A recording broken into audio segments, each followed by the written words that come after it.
They say the mountains hold secrets, but some secrets are written in ink that never dries. Jake was 300 feet up a vertical cliff when he found it, a child's backpack, hanging where no human could reach. Inside wasn't a toy or a snack, but a sketchbook that knew his name, his face, and the exact second he was going to die. You don't find the red backpack. It finds you. And once you're in the book, there is no erasing the ending.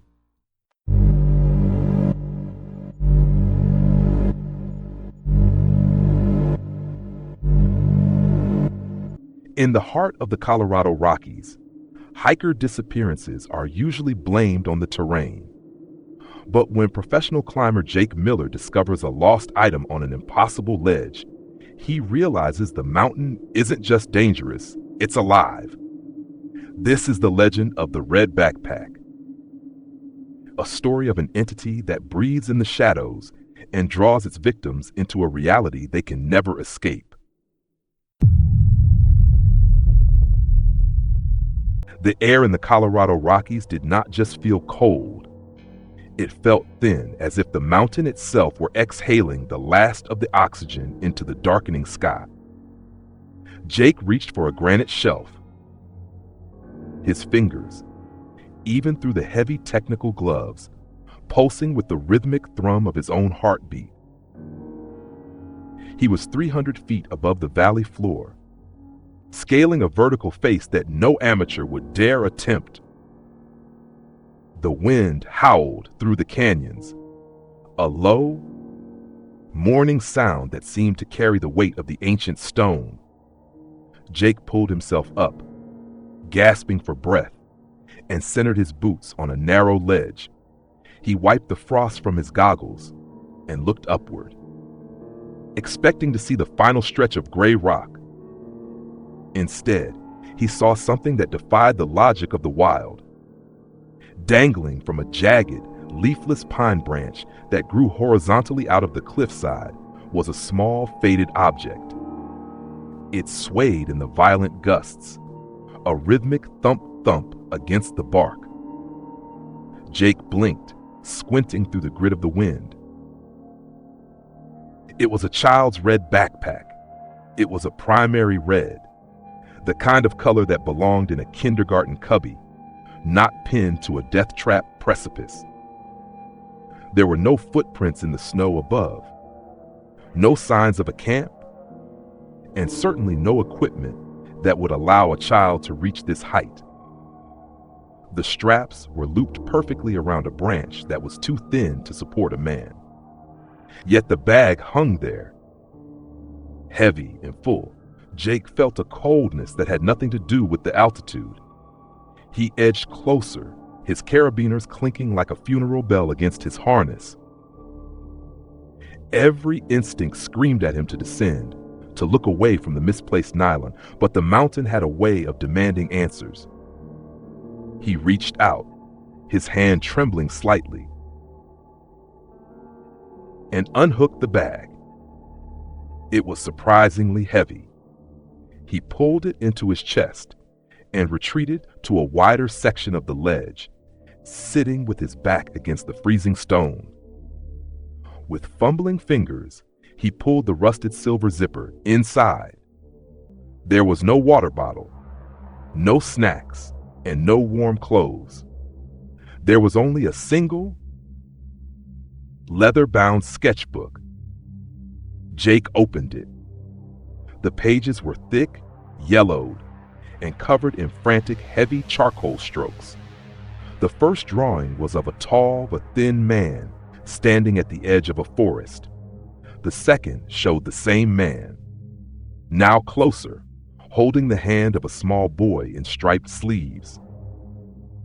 But it was the final page that stopped the blood in Jake's veins. It was a fresh sketch, the charcoal still smudging under his thumb. It depicted a man in a technical climbing jacket, clinging to a cliffside, looking at a red backpack with an expression of pure, unadulterated terror. The man in the drawing had Jake's face. The date written at the bottom of the page was not from years ago.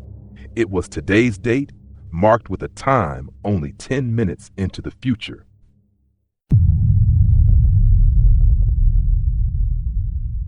The descent was no longer a matter of professional pride. It was a frantic escape from a nightmare written in charcoal. Jake shoved the sketchbook back into the red nylon bag and clipped it to his harness. Every time the bag bumped against his thigh, it felt like a cold hand brushing against him. The sun was dipping below the jagged peaks, casting long, distorted shadows across the valley that looked like elongated limbs reaching for the sky. He moved with a reckless speed, his boots kicking loose shale that clattered into the abyss. The mountain, once his sanctuary, now felt like a predatory spectator. By the time his boots hit the soft, pine needle floor of the trailhead, the twilight had turned a bruised purple. The forest stood silent, the trees resembling skeletal sentinels. Jake didn't stop to catch his breath. He sprinted toward the ranger station, a small cedar wood cabin nestled at the base of the trailhead. The windows were amber squares of warmth against the creeping blue of the woods. He burst through the door, the bell above it chiming with a frantic, metallic ring that seemed to startle the silence. Inside, Ranger Miller sat behind a desk cluttered with topographic maps and half-empty coffee mugs. Miller was an older man with skin like cured leather and eyes that had seen too many winters. He looked up, his brow furrowing as he took in Jake's disheveled state, and the out-of-place red backpack clutched in his white-knuckled grip. Jake didn't wait for a greeting. He slammed the bag onto the desk and pulled out the sketchbook, his voice coming in ragged, uneven gasps. He told Miller about the cliff, the branch, and the impossible drawing of himself. Miller's face went from professional concern to a mask of absolute frozen dread. He didn't look at the drawings of Jake. Instead, his trembling fingers turned back to the earlier pages, focusing on the sketches of the small boy in the striped shirt. The ranger reached into his desk drawer and pulled out a laminated, missing person flyer. The face on the flyer was an exact match for Toby. The boy had disappeared from a campsite less than 24 hours ago, miles away from the cliff Jake had just climbed. But it was Miller's next words that made the room feel as though the oxygen had been sucked out. He whispered that the search party had been out all day, and 3 different rangers had reported seeing a tall, faceless figure standing just beyond the tree line. Always watching, never moving. As Miller spoke, Jake looked at the window, reflected in the dark glass. Standing right behind his own shoulder in the cabin was the tall, thin shadow from the book.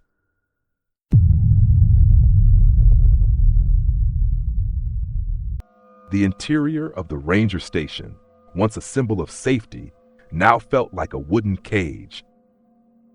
Jake spun around, his boots scuffing the floorboards, but the space behind him was empty. There was no tall figure, no faceless intruder. Only the hum of the electric heater and the frantic ticking of a wall clock filled the room. Yet, the reflection in the glass had been as sharp as a blade. He looked back at Miller, whose face had drained of all color, leaving him looking like one of the charcoal sketches they were staring at. The ranger's hand moved slowly toward the heavy radio on his desk, his fingers hovering over the dial as if afraid the device might bite him. Jake grabbed the sketchbook again, flipping through the pages with a desperate intensity. He needed to see what came after his own face. The paper felt cold, almost damp, and the charcoal grit stained his fingertips black. He found a new page, one he had missed before. It depicted the interior of this very cabin. Every detail was there.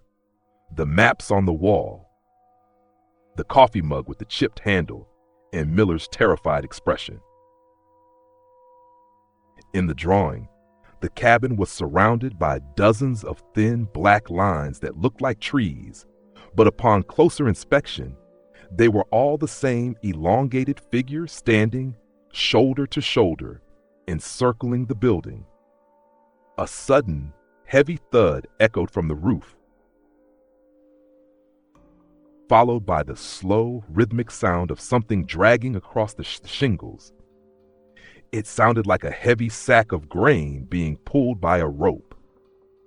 Jake and Miller both froze, their eyes locked on the ceiling. The dragging stopped directly above them. Then a soft tapping began.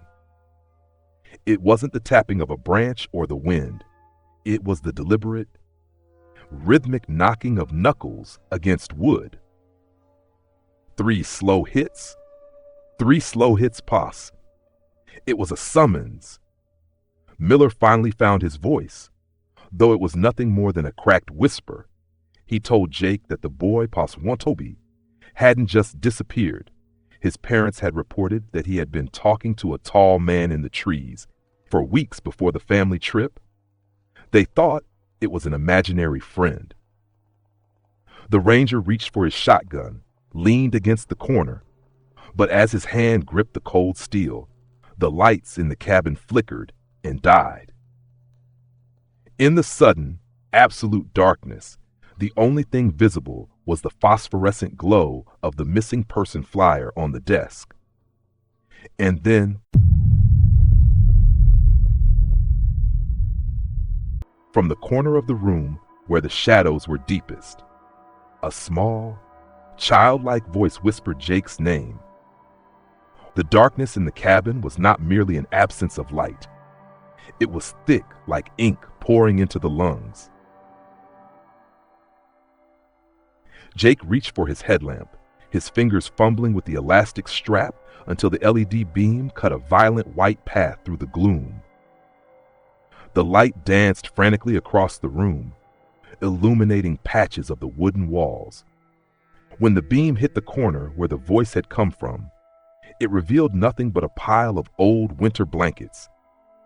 But Toby was there. Jake could feel the cold radiance of a presence that didn't belong to the living. "Jake, give it back," the child's voice whispered again, sounding as though it were being spoken through a mouthful of dry leaves. Jake's heart hammered against his ribs like a trapped bird. He realized the boy wasn't asking for the backpack. He was asking for the book. He looked down at the desk where the sketchbook lay open. In the harsh glare of the headlamp, the charcoal drawing seemed to be vibrating, the black lines twitching as if trying to crawl off the page. He grabbed the book, intending to hurl it into the cold fireplace.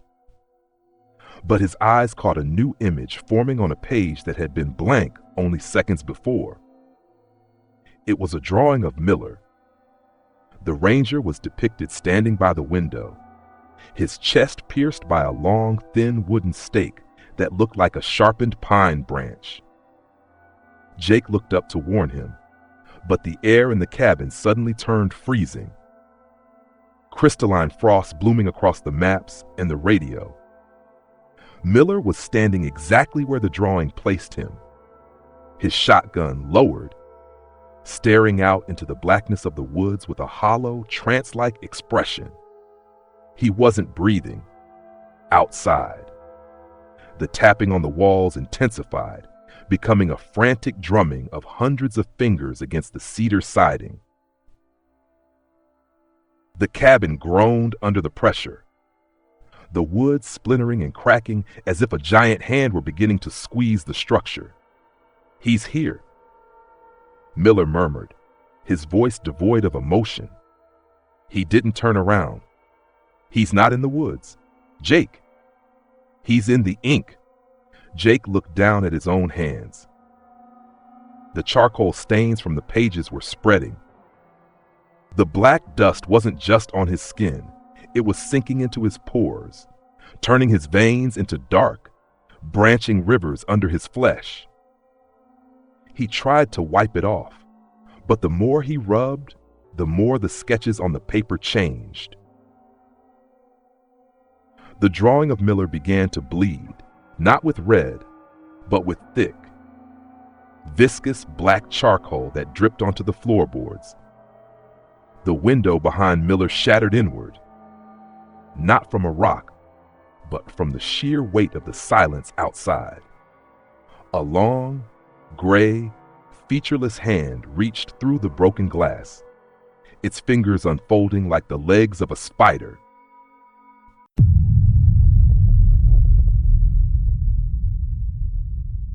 The cabin was no longer a structure of wood and nails. It was dissolving into a world of graphite and shadow. Jake watched in paralyzed horror as the charcoal veins reached his throat, the ink pulsing with a cold, rhythmic life of its own. Miller was gone, not dead, but erased. Where the ranger had stood, there was now only a flat, two-dimensional smudge against the wall.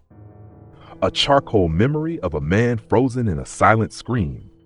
The long, spindly hand that had reached through the window began to pull the rest of its impossible body into the room, the movement silent and fluid, like ink spilling across a clean white sheet.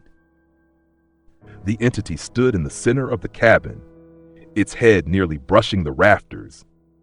It had no face yet. Jake felt its gaze stripping away his very soul. The red backpack sat on the floor between them, looking vibrant and terrifyingly real against the monochrome nightmare from the shadows beneath the desk. Toby crawled out. The boy's skin was the color of parchment, and his eyes were nothing more than hollow black circles. He didn't look at Jake. He looked at the entity with the devotion of a lost dog finding its master. Toby reached out a small ink-stained hand and took the sketchbook from the desk. "It's time to finish the story." "Jake," the boy whispered, his voice echoing from every corner of the room at once. Jake tried to move, but his legs were rooted to the floorboards, which were now turning into thick, textured paper. He looked down and saw his own boots beginning to lose their detail, the leather grains smoothing out into broad charcoal strokes. The entity leaned forward, a long finger touching Jake's forehead. The touch was freezing, like an icicle pressed against his brain. Suddenly, Jake's vision shifted. He was no longer seeing the cabin through his eyes. He was seeing it from above as a drawing on a page. He saw himself, a rugged climber in a technical jacket, rendered in exquisite, high-contrast detail, standing before a faceless god. Toby picked up a piece of charcoal from the floor and began to draw on the final, empty page of the book. With every stroke, Jake felt his consciousness fading, his memories being compressed into lines and shading. The boy drew a high, jagged cliff in the Colorado Rockies. He drew a leafless pine branch protruding from the stone, and then, with a final, decisive flourish, he drew a small red backpack hanging from that branch. The cycle was complete. The cabin, the ranger station, and the forest vanished into a whirlwind of black dust. The only thing left in the silence of the mountain was the wind, howling through the canyons, and a fresh red bag, waiting for the next climber to look up and wonder how it got there. Jake became the very thing he feared, a memory trapped in a layer of charcoal. But he wasn't the first. And as long as that red backpack hangs from the jagged pines of Colorado, he won't be the last. If you ever see something that doesn't belong in the wild, leave it. Or you might find yourself on the next page. Click the video on your screen now to descend into another nightmare. And subscribe to Horror Canal to make sure you never miss a chapter.